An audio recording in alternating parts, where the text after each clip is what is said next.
Welcome to the Kindle Chronicles, the Friday podcast all about your Kindle. I'm Len Edgerly. Today is April 27th, 2018.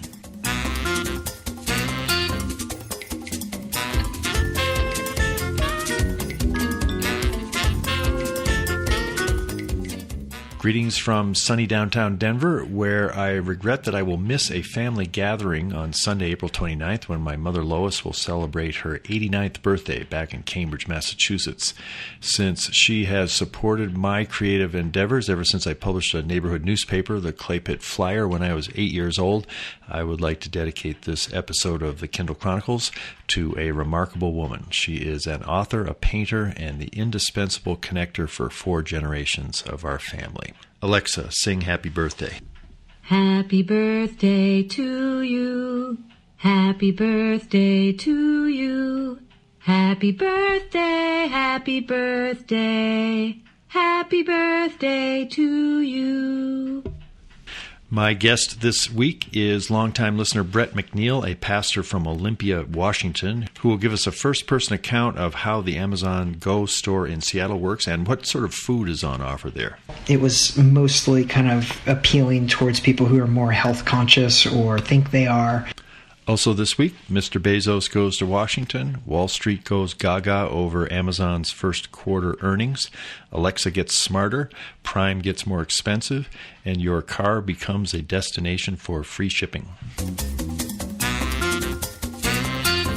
First up in news is a 5,000-word article about Jeff Bezos by Ben Wofford that appeared in the Washingtonian. That's an award-winning privately owned publication that describes itself as the magazine Washington lives by.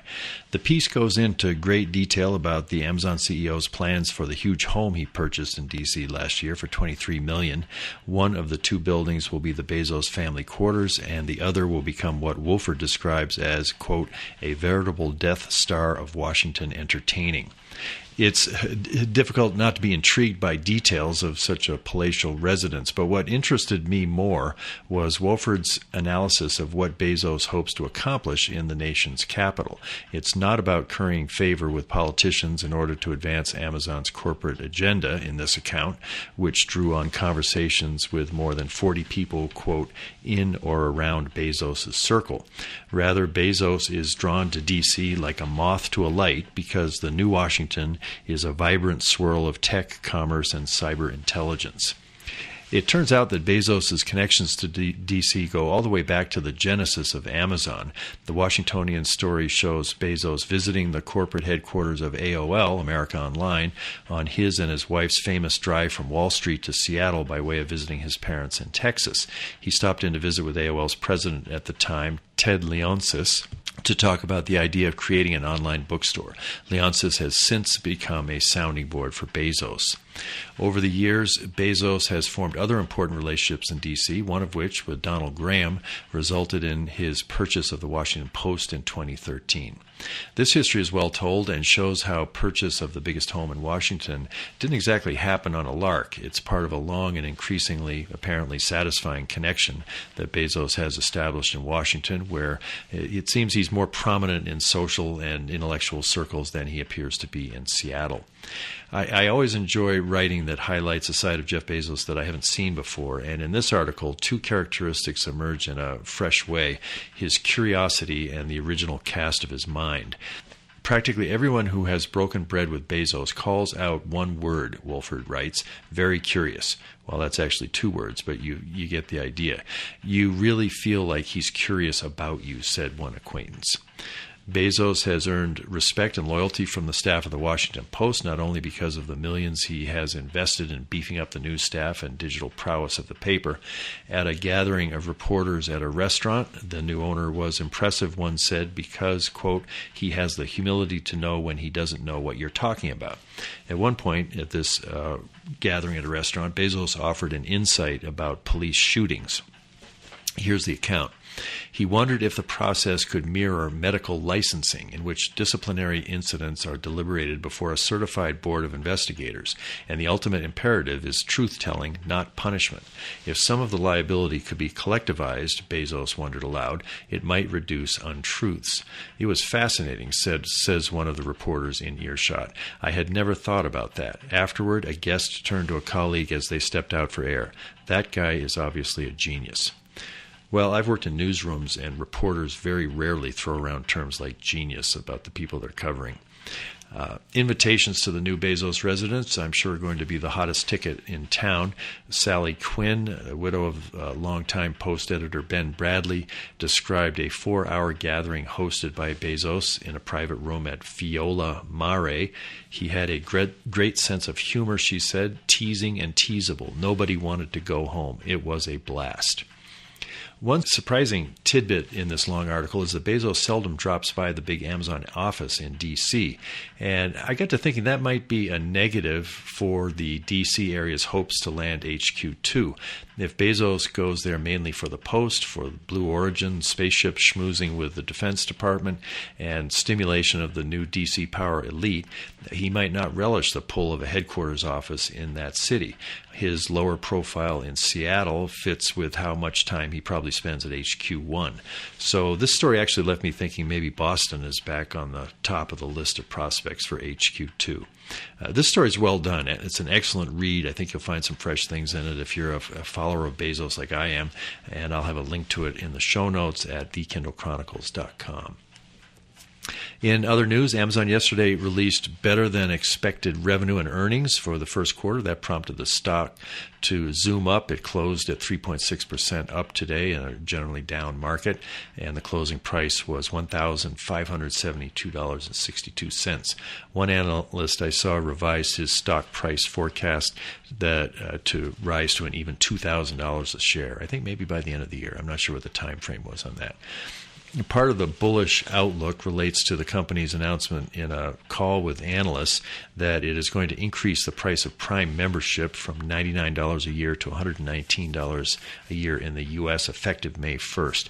It's the first increase in 4 years. 4 years ago, the price also went up $20 from $79. If you are currently a Prime member, the increase will apply to your renewal starting on June 16th.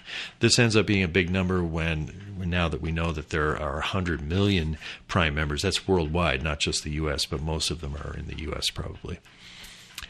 In Alexa news, CNET this week reported on 3 ways Alexa is going to be getting smarter in the coming weeks. I learned about this via a tip from listener Marie Sotiriou. The first improvement, called skills arbitration, will see Alexa able to discover, enable, and launch skills on her own based on your specific request. For example, if you ask how to remove an oil stain on a shirt, she might launch the Tide Stain Remover skill, even if you don't know it even exists. I guess there'd be issues here. Are companies going to be able to pay to have their apps rise up in this sort of a search? I don't think that would make much sense given the way they handle the books to try to, they don't have the business where publishers can pay to have their books on the tables like at Barnes & Noble. So I'm assuming this is going to be a clean process. And if so, I think it's a good move because the number of skills has now reached 40,000. We're going to need Alexa's help discovering which ones might be useful. Context Carryover, the second upgrade, will expand Alexa's ability to follow up questions that are related to each other. For example, if you ask, "What's the weather in Boston?" you will be able to add, "How about tomorrow?" and she'll have remembered what you were talking about just before that, and you don't have to sort of give all of the details for the follow-up question. Makes it more conversational. The third improvement, named Memory, will allow you to ask Alexa to remember something specific, like maybe the date of your mother's birthday. Ruhi Sarikaya, Amazon's Director of Applied Science for Alexa Machine Learning, wrote in a blog post that the Memory feature is, quote, the first of many launches this year that will make Alexa more personalized. I submitted one potential personalization via the Alexa app feedback form after I found that Alexa could sing Happy Birthday. Well, that was cool, but I immediately thought it would be even cooler if I could have said, Alexa, sing Happy Birthday to Mom, or another person's name, and have her personalize the singing, which is pretty amazing that they've taught her how to sing. So it's listenable is amazing. But hey, what if they could throw in a name? And I caught myself because I realized I was being a good example of what Bezos recently called the divinely discontent customer. I actually think that should be divinely discontented customer, because discontent is usually a noun, not an adjective, but we get the idea. Alexa may also be traveling on her own conveyance around the home, according to a Bloomberg scoop co-authored by Brad Stone. He and Mark Gurman reported on a top secret plan codenamed Vesta, after the Roman goddess of hearth, home, and family, to build a domestic robot. The story says Amazon hopes to begin seeding the robots in employees' homes by the end of the year, with availability to customers as soon as early 2019. A company spokesman said Amazon does not comment on rumors and speculation. But I thought the reporting seemed pretty solid. Part of it was quoting sources, and part of it was referring to dozens of robot-related job postings for Lab 126. Claire is an old dog. I think she's 11 or 12 this year, and if there was a Alexa robot roaming the house, I think that that just wouldn't really work. But of course, I'll be getting one if I have a chance. There's more. Amazon Key can now deliver packages in certain cities to certain brands of car. GM, Chevrolet, and Volvo are among them. Not Ford, unfortunately, so our car back in Cambridge isn't going to be able to do this. I hope to try out this capability this weekend when our friends Tom and Tish Atkinson visit in their new Volvo from Wyoming. Their car is one of the ones that will be able to connect to Amazon Key with an app on their phones, and Denver is one of the cities where this is going to be rolled out first, also Boston. Also, Amazon this week announced a new Echo Dot Kids edition that comes with a colorful case and parental controls. I love that this version of Alexa has been taught to respond to variations on her name that I've actually heard from my 2-year-old grandson, Ryan, as he shouts at the Echo in his home, "Alexa, Alexa," and he gets frustrated that she can't understand him. But with a kids edition, she will be talking Ryan's language and providing kid-appropriate content with a year's subscription to Free Time Unlimited that normally costs $3 a month. The kids edition Dot sells for $80 and is available for pre-order with shipping on May 9th. I will begin negotiations soon with my daughter to see if she will allow one of these into her house. Finally, tidbit of Kindle news. Michael Kozlowski at goodereader.com, who has excellent sources from the Kindle supply chain overseas, reported that a new basic Kindle, the Kindle 4, is coming later this year and will have a new lighting system called comfortlight. It will mute the vibrantly white screen in low light conditions. There will also be a new Paperwhite announced this summer, Kozlowski reported, and it will be released soon after that announcement in the summer. His story also stated that the Kindle Voyage is going to be phased out, leaving just the basic Kindle, Paperwhite, and Oasis for the Kindle lineup going forward. I've got a couple of tech tips. The first is something I worked on when we were visiting Tom and Tish up in Casper. They have an Echo in the kitchen, and I think it's an Echo tap downstairs in Tish's art-making room. And she was wanting to get music on it, and that wasn't happening. It took a while for me to untangle what was going on, and I got some help from someone at Amazon Tech Support. When I had helped them to set up the Echo devices, we had set them up on Tish's Amazon account using her iPhone. Their main account that she uses when she actually buys things is Tom's account. So he has a separate account, and that's the one that they're paying Prime membership for. And Prime membership includes Prime Music, which is really a big supply of music. It's 1 million songs, and you can spend more, $8 a month, if you want the full Music Unlimited. But I figured that they had to be having access to Prime Music through their account. The problem was that in sharing their account, so that when Tom added Tish as a household family member, the Prime Music doesn't get added to the next person that you add on a household account. So I thought, I guess we're stuck here. But then the solution turned out to be that we could set the echoes up under Tom's account, and you can set up as many as you want. So I changed it so that both the echo in the kitchen and the one down in the basement were paired with Tom's account instead of Tish's account. And then, as we could say, Alexa, play music or jazz or whatever, she was getting a nice selection of music because we made that change. So that can, if you have a situation where you're sharing accounts, you get the benefit of sharing the Prime account. And if you want your Prime Music account to be available on your Echo devices, just make sure that those devices are set up to the Amazon username that is paying the Prime account. The other thing I want to mention, and tech tip, I've been doing some work on my Amazon Associates setup, and I got some great help from listener Todd Schulten, who offered to do a purchase using one of my links to see if it really is possible to set up a bookmark that would take you to Amazon. You'd pay the regular price, but I get the Associates commissions. And so he tested this, and I went into my records, and I could see the exact item that he purchased, and that I got a commission of 71 cents on it. I think it was a fairly small item. And then I asked him to tell us exactly how he did it. He said, first, I went to your site and clicked on your ad in the upper right corner. If you go to thekindlechronicles.com, you'll see an Amazon ad in the upper right corner. 2, using Safari, I clicked on the address and then pulled the resulting address to my bookmark bar by dragging the little Amazon logo.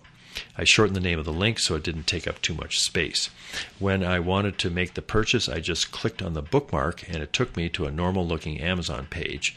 And that, of course, was a page that had my code embedded in it. On the page, I clicked on Account and Lists and went to my wish list and purchased the item. So one point that we learned in this experiment was that once he had used that bookmark that has my code in it, and then he went to his wish list, he was just moving around the site, it was actually generating the commissions. The other thing he tested for me, which I may be using sparingly from time to time, but those of you who are subscribing to the free Kindle Chronicles email list, which I send out every week with links to the new show, and sometimes if there's breaking news, I've wondered if I include a link in that email that has my code in it, if that works. And we tested that, and it does. So in other words, if I get a release from Amazon and there's a new product that's coming out, and I send out an email to the people on that list, I can say, click here if you want to go order the new device, and then there'll be a benefit to the podcast of those commissions. I don't keep track of those commissions very carefully, but I have noticed they seem to be creeping up lately, and there are a lot of purchases being made. I think last month it was about $300 in commissions. It was very helpful because there's some cost to paying the hosting fees and other costs of the podcast, and I really prefer that way of generating some revenue for this as opposed to ads, because I think a lot of podcasts, it just seems like there's so much interruptions from the ads that I would greatly prefer to stick with this very simple system of support. And I know a lot of you are doing this already, and I really appreciate it. If you would like to set up one of these bookmarks to Amazon using my code, I would be glad to help you. Of course, this would be a lasting benefit to the show, and you could just send me an email at podchronicles@gmail.com, and maybe we could set up a screen sharing session on Skype, or I could otherwise walk you through it. Time now for the interview. Brett McNeill has been pastor of Reformation Presbyterian Church in Olympia, Washington, since the church was founded in 2004. A longtime listener of the podcast, Brett helped me out as my tech assistant at Amazon's launch of the ill-fated Fire Phone on June 18, 2014. He videoed a demo of the Fire Phone's amazing Kindle reading capability, in which I was able to move the page up and down simply by moving my head. It was amazing.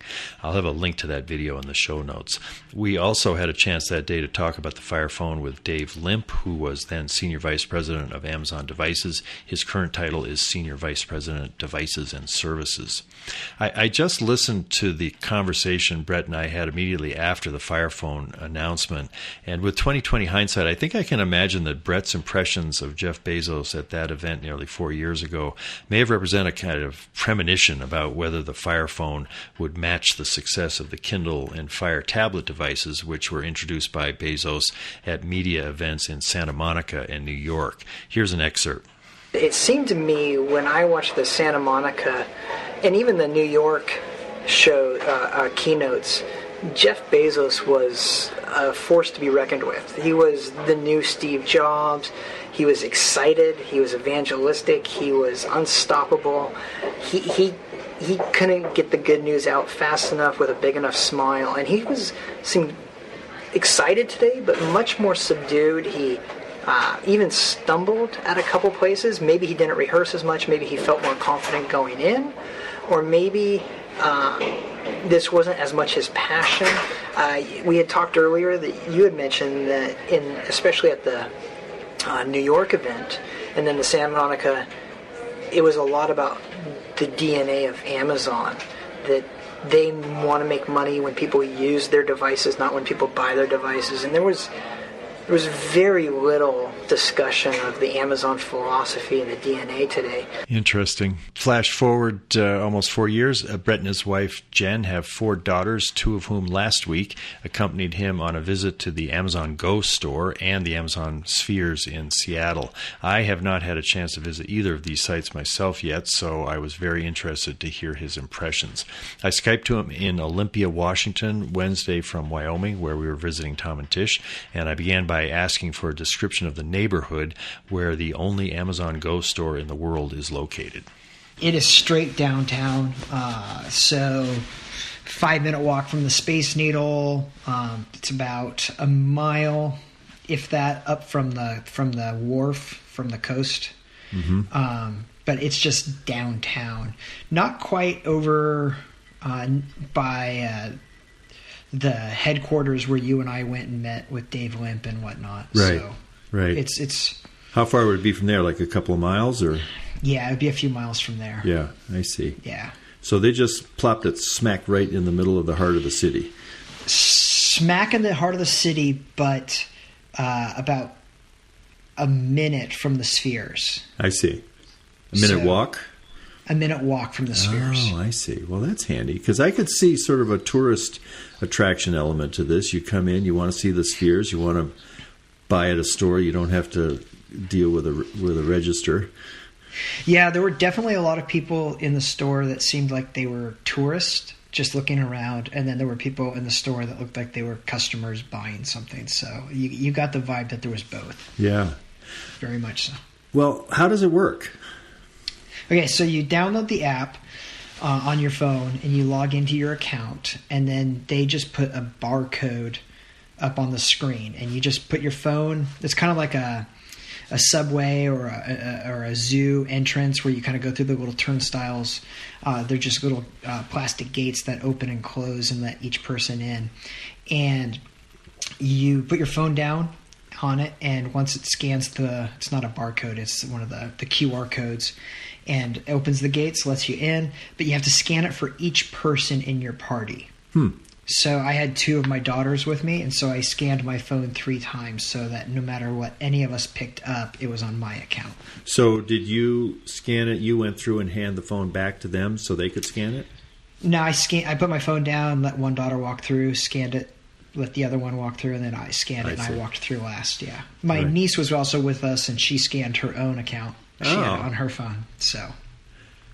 Yeah, so there were 4 of us in there walking around, 3 on my account, 1 on hers. Now, so your daughters that you scanned in on your account, at this point, the 3 of you are in the store, and the store sort of knows what each of you is buying, but is putting everything in your Amazon cart. Everything in my cart. They say on the instructions, scan it for each person, but please refrain from handing things back and forth to each other. Which kind of wigs me out. Like you get all nervous and think, So I've got a 6-year-old who everything is picked up off the shelf. Can we get this? Can we get this? And then, or I pick something up and they want to grab it from me, and I'm thinking, we're going to trip the system out or whatever.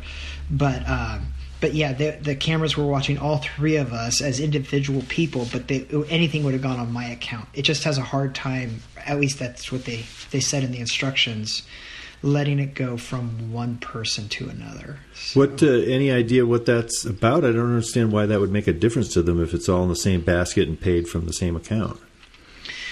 I don't know. I mean, it seems like, speaking as one who doesn't write any code, it seems like the technology would be simple, right? Yeah. But they just say, please refrain from handing things back. Maybe it can. Huh. But I guess you could also get into the problem of handing things back and forth between different accounts. Like, what if I handed something? What if I handed something to my niece, and would it go out of my basket and into hers? That's right. That could be a lot of computation just to keep up with that kind of a transfer. But you can put it back on the shelf, and then they can pick it up. So yeah, I don't know. So you're all in. Your iPhone is back in your pocket. You don't have to do anything with it. Like all the way through, right? You don't have to take it out when you exit? No. When you exit, you just walk out, and You said the magic word. Just walk out. Just walk out. And it was about 10 minutes later that my receipt showed up in the app. And did it give you a notification that showed you that it had registered? I can't remember if I had notifications turned on or not, but I was kind of checking because I wanted to see it come in. So about 9 or 10 minutes, I finally got my receipt. My niece, the same thing. She got hers about the same time. So yeah, I would think they would want it more immediate than that. That seems like when you walk out, you want the sort of confidence that everything worked. Yeah, I was expecting to hit the sidewalk and have a receipt, but maybe they figured I might want to run back in because I forgot something. I don't know. Huh. Whatever the case. Yeah. Were lots of people coming in with you so you could see how big a crowd they could handle? Yeah, tons of people. A lot of people were coming in and out. Oh, that's the other thing is when you get your receipt, they tell you how long you were shopping. Huh. So it's like, your shop time was 8 minutes and 52 seconds or whatever. But this seemed like a number of people were coming in, a number of people were going. It didn't feel crowded in there. And it's a small store. It is not big. It feels kind of like a gas station mini mart, or maybe a little bit bigger. Right. But it's not big. Did you have to wait in line to go in? Nope. There's the staffing is minimal. They've got 1 or 2 people at the front door. I think just kind of there to answer questions about how to get in and get out. And then there was a man standing at the adult beverage section, I think just making sure no kids were walking off with a 6-pack or anything like that. Well, and was he carding people? I didn't see anybody in there. It was 1 p.m. and people were probably a little bit embarrassed to head in there for their lunchtime vodka martini. Exactly. I didn't see anybody in there, but he was just sort of standing there making sure that people who were in that section. Yeah. But other than that, people weren't really staffed in the store. They also do pre-prepared meals. And you couldn't see from inside, but when we went outside and walked along, you could see the chefs through the glass preparing meals. I see. Yeah. But there weren't sort of extra people standing around ready to answer questions other than the person at the front and the person at the drinks. No, I think I saw 3, maybe 4 employees, and maybe 1 kind of roaming, but the others were just standing by the front door or the liquor. Yeah. So. Security guy of some kind at the store? Nope, just 1,000 cameras. Just 1,000 cameras. Yeah, that is worth at least one sort of a mall cop. Yeah, I don't think there's going to be any question if they have to prosecute. That's right. The world's least likely store to be hit by shoplifters. Yeah. Now, when you got your receipt, you couldn't see which item was purchased by which of your party. Is that right? No. Well, I guess... Other than identifying the type of the objects. Yeah, I don't know if I would have gotten different receipts. I didn't have my daughters carry anything out. I see. Yeah. So that's an interesting question. It would have been fun to find out. Yeah. Huh. My daughters would have loved that too. They would have walked away with a bag of Doritos or something. Yeah, that's right. How about what was on offer? Most of what they had in the store was food. It's all meal. It's very oriented towards meals. So ready-made sandwiches, bags of chips, lots of drinks. It was all very Seattle. It was mostly kind of appealing towards people who are more health conscious or think they are. And so definitely not like Funyuns and things like that. It's very, very Seattle. Could you buy a Kindle there? That's what was interesting is it was very clear what was missing. Yeah. So there was no Kindle, no fires, no place to scan and order one. And maybe that's because you can just walk out and they figure if they're going to, lose inventory, they want it to be $5 or under. But no, there was it was distinctly absent was any Amazon products that you identify with the Amazon brand. That's interesting. In fact, probably the only non-food item was the coffee mug you got. Yeah. So, yeah. Wow. Now, the people that looked like they were regular customers, were they getting in and out like in 90 seconds and sort of a real sense of the benefit in a busy lunch hour of shopping this way? Yeah, very much so. So it looked like if this is going to be your go-to place for lunch or one of your... once you get the layout of the store, you could be in and out in less than a minute. Wow. It's just no problem. Huh. That's incredible. I've seen people describe it as magic and also, boy, I feel like a shoplifter. Interesting kind of emotional, cultural reactions. What was your take as you digested it afterward, what it felt like or what it made you think of? It was fun until I looked up and saw the 1,000 cameras. I sent you pictures of, I don't know if you realized what those were, but there's just 1,000 little black boxes, and they're all cameras, and they just line the ceiling. And it feels very, very Big Brother. And so as you were walking through and looking around, it's kind of like, oh, this is cool. They know, but then you look up and it's thinking, I am. Is this the future? Yeah. Because they don't just have a camera on me; they have every camera on me and every angle and every. It's a little unnerving. Does that affect the things you reach for or just your behavior as a shopper affected by knowing that all those cameras are overhead? It really does. So I found myself a little anxious when my daughters were grabbing things, putting things back, trying to hand me things. I felt much more encumbered than normal. That it was just kind of like, am I going to confuse them? Or and I know I won't. I'm sure I'd get used to it over time. But initially, it felt very much like every movement we make now, if I stand too close, am I blocking the camera from seeing what I pull off the shelf? Does it look like it really very, very conscious of every position, movement, and all those things, because realizing it matters. It's not just what I bring up when I'm done. It's the whole journey from entering to leaving the store is what matters now. I wonder if they're able to record conversations in the store. All right, probably. So, all the news over the last year about what's somebody listening to while you're sitting around your house. I forgot to hit my red button. Yeah. But what's she listening to? Yeah, and now you feel like that times 1,000. What is she watching? And probably recording as well. I'm sure there's a end user license agreement on the app that I didn't really read. So that's sort of a little taste of both the benefits and the things that make us uneasy about the future. Yeah, very much so. And it's about, like I said, it's about a minute walk from the Spheres, and between the two, I felt like I was in the Circle. If you've watched the latest Tom Hanks movie, The Circle. I haven't seen that yet. That's a new one?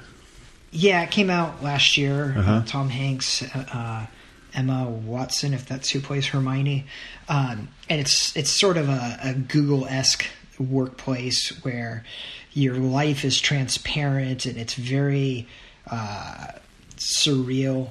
It's very Stepford type thing, Yeah. You just live in this community, do everything with the community, and so the Spheres are really made for Amazon employees, and it's this fake oasis in the middle of Seattle. These plants and waterfalls and things like that, and they've created this little place for their employees to work, this little place for their employees to buy food. There are cranes everywhere in the city, and they say something like 9 out of 10 construction projects are Amazon right now in Seattle.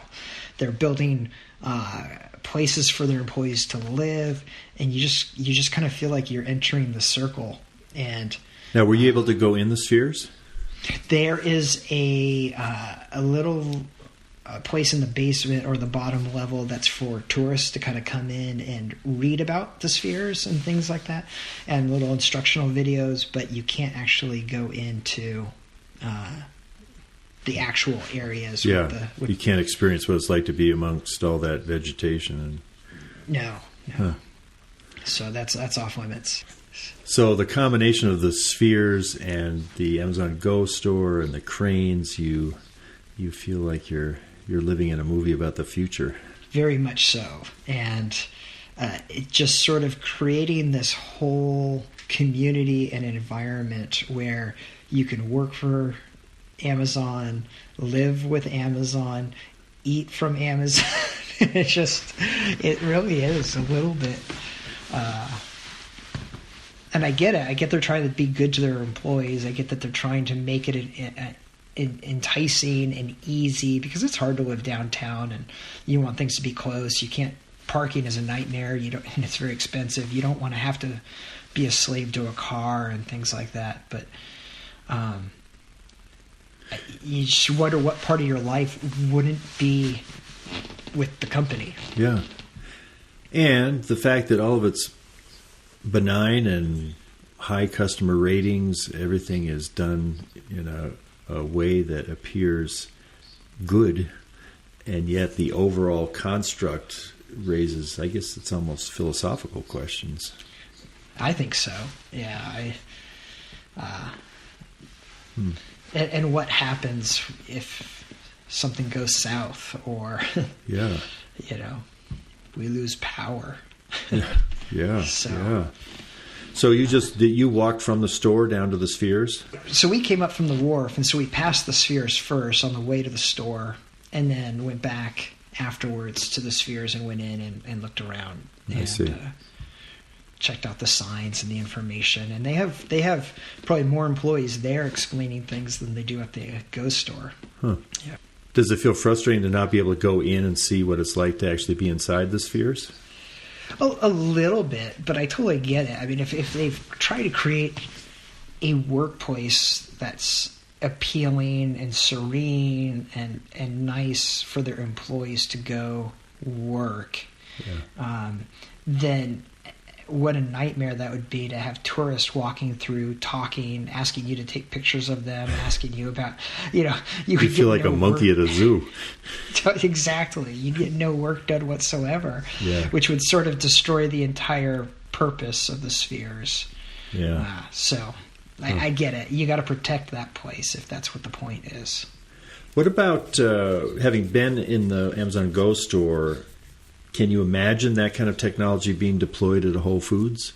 Eventually, but that would be really an increase of scale. I mean, that was one of probably the most surprising part of the Go store was just how small it is. It's just like a little, country market type thing, tiny, and what would they have to do to Whole Foods would be 20, 30 times the size.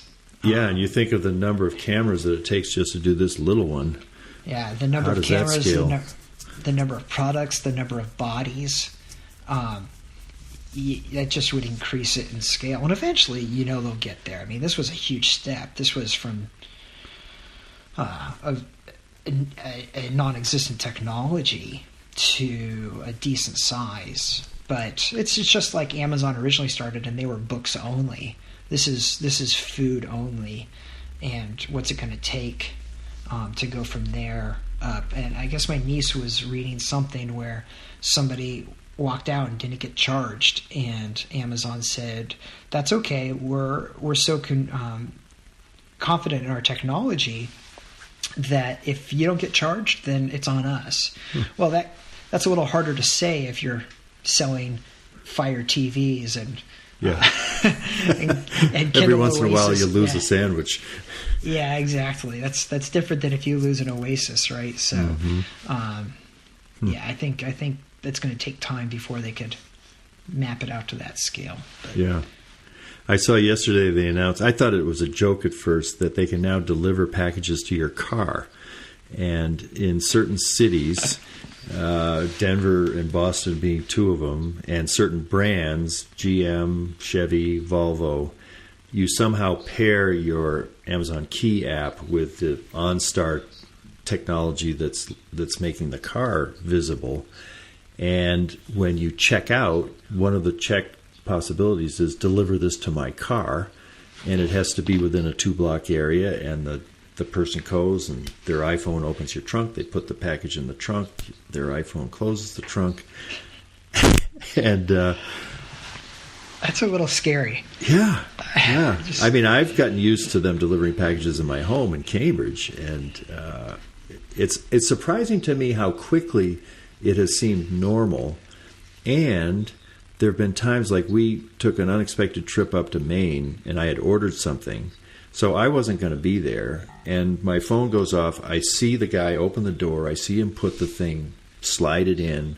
I see the door close, and I think that package would have been on my porch for 3 days if I hadn't had that service. Yeah, but you think about the trunk. It's like, honestly, officer, that body wasn't there this morning, and I'm pretty sure I didn't order it on Amazon. Yeah, that's right. What could go wrong? There's definitely going to be a Saturday Night Live skit the next couple of weeks about this one, I think. I think so. Yeah.